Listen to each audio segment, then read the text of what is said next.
আসসালামু আলাইকুম, স্বাগতম স্মার্ট বিদ্যাগরে। স্মার্ট বিদ্যাগরের আজকের আয়োজন তাদের জন্য যারা জিএসটির সি ইউনিটে ভর্তি পরীক্ষা দিবে। আজকের টপিক হচ্ছে সি ইউনিটের ইংলিশ সাজেশন এবং ইংলিশ কোয়েশ্চন কোথায় থেকে করা হয় সি ইউনিটে। চলো শুরু করা যাক। আর বলে রাখা ভালো, যারা জিএসটির পরীক্ষা দিবে তারা আমার চ্যানেলটা স্মার্ট বিদ্যাগর চ্যানেলটা তোমরা অবশ্যই সাবস্ক্রাইব করে রাখবা। প্রতিনিয়ত আমি তোমাদের ইম্পর্ট্যান্ট যে জিনিসগুলো তোমাদের দরকার আমি আপলোড করব। চলো শুরু করি। তোমরা যারা জিএসটি পরীক্ষা দিবে তোমাদের ইংলিশ কোয়েশ্চন কয়টা হয় তোমরা হয়তো ইতিমধ্যে জানো। তোমাদের ইংলিশ থেকে 15 নম্বরের কোয়েশ্চন করা হয়। তার মধ্যে একটা থাকে হচ্ছে পেসেস থেকে তোমাদের 4 অথবা 5 নাম্বার অবশ্যই এখান থেকে আসবে। পেসেসটা হচ্ছে যারা ভালো ইংলিশ ওয়ার্ড মিনিং জানো তাদের জন্য অবশ্যই আনসার করতে এটা সহজ হবে। তারপর আসি 1 নম্বরে আমি যে টপিকগুলো বলবো সেগুলো হচ্ছে তোমরা গ্রামাটিক্যাল থেকে। 1 নম্বর হচ্ছে গ্রুপ ভার্ব থেকে 2 অথবা 1 নম্বর অবশ্যই পাবা। প্রত্যেকবার এই যে 2বার এর এক্সাম হয়েছে এখান থেকে অবশ্যই একটা বা দুইটা এসেছে, তাহলে তোমরা ভালো করে এই গ্রুপ ভার্ব টপিকটা দেখবা। 2 নম্বর হচ্ছে পার্টস অফ স্পিচ দেখে দেবা, এখান থেকে 1 নম্বর আসতে পারে। তারপর হচ্ছে তোমাদের 3 নম্বর হচ্ছে বার্ব সম্পর্কে আমি বলি। বার্ব সম্পর্কে যে টপিকগুলো হবে তোমরা রাইট ফ্রম বার্ব দেখে যাবা, সাবজেক্ট ভার্ব এগ্রিমেন্ট এটাও দেখে যাবা, পজিটিভ ভার্ব মানে বার্ব থেকে যে টপিকগুলো আসে এগুলো ভালো করে তোমরা পড়ে যাবা। তারপর হচ্ছে 3 নম্বর গেল। তারপর 4 নম্বর হচ্ছে সেন্টেন্স কারেকশন থেকে একটা অবশ্যই থাকবে। দুই ইয়ারে এক্সাম হয়েছে প্রিভিয়াস ইয়ারে, এই প্রিভিয়াস ইয়ারে দুইবারই সেন্টেন্স কারেকশন থেকে কোয়েশ্চেন করা হয়েছে। তারপর হচ্ছে তোমরা দেখে যাবা অ্যাপ্রোপ্রিয়েট প্রিপোজিশন থেকে একটা অবশ্যই থাকবে ইনশাল্লাহ। আর অ্যাপ্রোপ্রিয়েট প্রিপোজিশন, গ্রুপ ভার্ব এই দুইটা টপিক ভালো করে তোমরা দেখবা।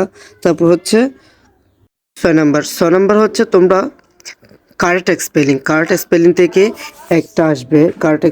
থেকে একটা অবশ্যই আসবে। এই প্রিভিয়াস ইয়ারে যে কোয়েশ্চনগুলো হয়েছে তার মধ্যে কারেক্ট স্পেলিং 1 নাম্বার 2বারই এসেছে এটা, তাহলে অবশ্যই এবারও ইনশাল্লাহ কারেক্ট স্পেলিং থেকে 1 নাম্বার দিবে।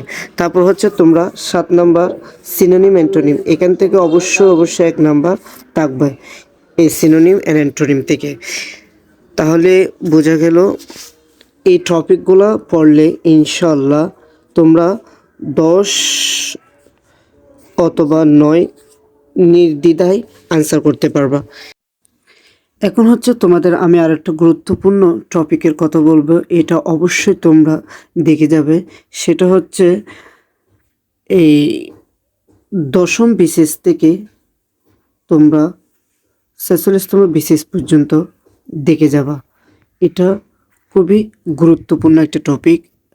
কখনো এমন হয় এখান থেকে হুবহু চলে আসে, তাই তোমরা এই বিসিএস এর কোয়েশ্চনগুলো খুব গুরুত্বপূর্ণ সহকারে দেখবা। এবার আসি, আমি যে টপিকগুলো বলেছি সেই টপিকগুলো হচ্ছে শুধুমাত্র যারা সি ইউনিটে এক্সাম দেবে তাদের জন্য। আসি আমি আরেকবার সামারাইজ করে দিই আজকের টপিক। প্রথম তোমাদের হচ্ছে একটা ফেসেস আসবে, এটা খুবই গুরুত্বপূর্ণ। তোমরা ভালো করে ওয়ার্ড মিনিংটা জেনে নেবা, তাহলে এই 4-5 নির্দ্বিধায় তোমরা আনসার করতে পারবে। তারপর হচ্ছে 1 নম্বর গ্রুপ ভার্ব এটা, তারপর হচ্ছে 2 নম্বর পার্টস অফ স্পিচ, 3 নম্বর হচ্ছে ভার্ব, 4 নম্বর হচ্ছে সেন্টেন্স কারেকশন, 5 নম্বর হচ্ছে অ্যাপ্রোপ্রিয়েট প্রিপোজিশন, 6 নম্বর হচ্ছে কারেক্ট স্পেলিং, 7 নম্বর হচ্ছে সিনোনিম অ্যান্টোনিম।